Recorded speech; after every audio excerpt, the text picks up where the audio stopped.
some extent with South Arabia because of the Solomonic connections. So however you want to try to, shove them out of the picture, they are in the picture. And they're in the picture here in the Quran. Because that's one of the groups the Prophet has trouble conciliating in Medina. And he becomes very resentful. And I told you previously, I mean, it's a weakness on both parts, I would think. It's nothing to do with angels, I don't think. That's my personal opinion.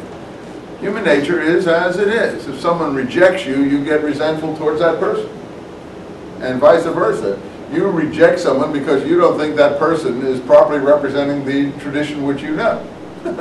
So, I mean, this is an inevitable split that's going to occur, but it gets extremely bitter. Now, the Jews don't have a record of it, but the Muslims do in the Quran, and so you get negative statements about Jews in the Quran, which in fact are echoed today in the modern political situation, which make the modern political situation even more intense. But on the other hand, the Muslims do not acknowledge their debt to the Jews, because the fact of the matter is the Quran is like 2/3 full of Jewish material. So, I mean, you could be resentful towards Jews. On the other side of it, I don't think it's very gracious or forgiving or generous not to acknowledge that 2/3 of the material in the book come from Jewish sources. You can say it's from an angel as much as you want. That's fair enough if that's how you want to see it, but it's still Jewish material that the angel is being the intermediary for. I mean, all the stories about Abraham, Aaron, Jacob, Ishmael, all that is biblical material. Maybe it's his own version of it, but it's biblical material. Joseph, I mean, I don't think he knows anything but the Bible, frankly, in terms of data, or the angel, whatever. Now, it's Jesus. Not so much Christian material, you see. Just a few comments about Jesus in the Quran, and a couple of comments about John the Baptist. But he doesn't even mention Paul. He doesn't even seem to know who Paul is. I'm not even sure if there's much about Peter. Nothing about the other apostles. So his knowledge of Christianity is what?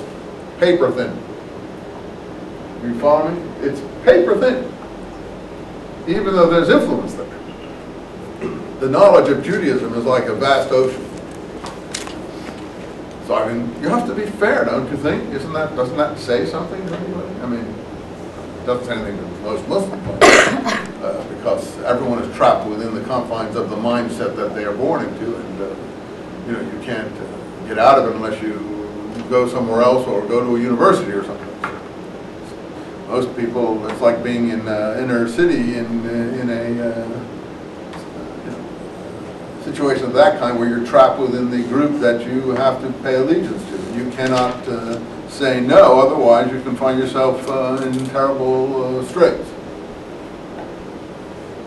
So that's what constitutions are for. That's what we're trying to get moving in Iraq. George Bush is having a tough time. George Bush, of course, is not the best observer of a constitution himself, so giving other people a constitution, which he hardly seems to value much himself, is a bit of a contradiction in terms. But the constitutions do protect your rights and allow you, supposedly, to function as an independent-minded person. On the other hand, if there's no authority willing to enforce that constitution or protect those rights, it's useless to you.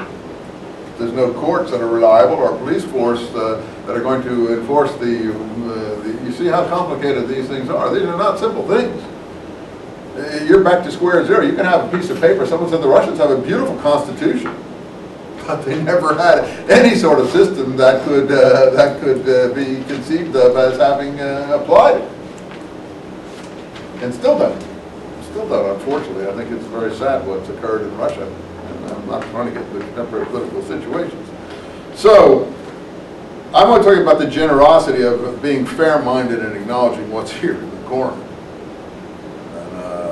And, I have discussions of this with my Muslim friends all of the time, and I find if you bring the subject up, they grow very resentful. So, I would expect generosity, and particularly in the modern political situation. But all you have to do is read the Quran, and Who is the most popular character in the Quran? Moses. Moses. I think someone did a count of the number of references, about 120 references to Moses in the Quran. All the stories of Moses are retold because Muhammad saw himself as a new Moses. I think there's about 20 references to Jesus. And I think there's about 4 references to John the Baptist, I'm not sure. And Moses is overwhelmingly the